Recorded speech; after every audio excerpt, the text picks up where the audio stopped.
Hi everyone! In this video, we will solve equations with fraction coefficients. We have a fraction on the outside of parentheses on both sides of the equation, and because they have the exact same denominator, we could get rid of those fractions with our very first step by multiplying both sides by the lowest common denominator. The lowest common denominator, since both of them are 4, will be 4. And we need to multiply the entire side by the lowest common denominator.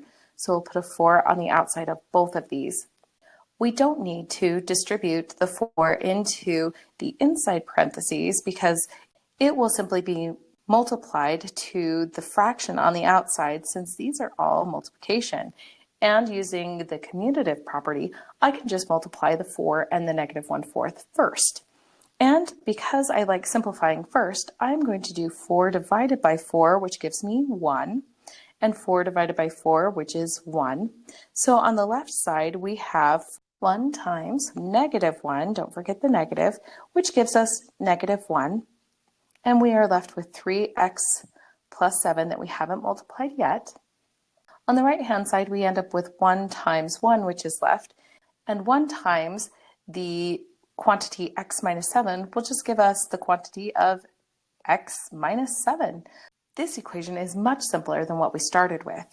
The left-hand side, we will need to distribute the negative into both of these terms. A negative 1 times a positive 3 is a negative 3x.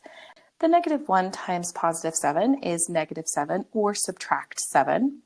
And on the right side, we don't need to distribute the positive 1, and so it's just x minus 7.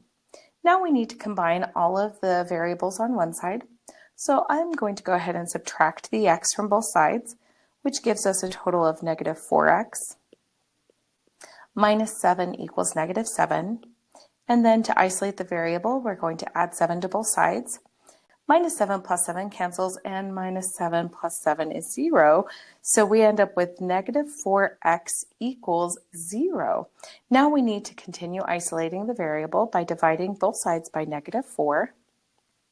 Negative 4 divided by negative 4 cancels, and 0 divided by negative 4 gives us x equals 0. Our solution is x equals 0. We could go back and substitute this into the original equation and calculate to see if we get a true statement. If we do, then x equals 0 really is our solution. If we end up with a statement that's not true, and we need to try again. Either way, we are all done.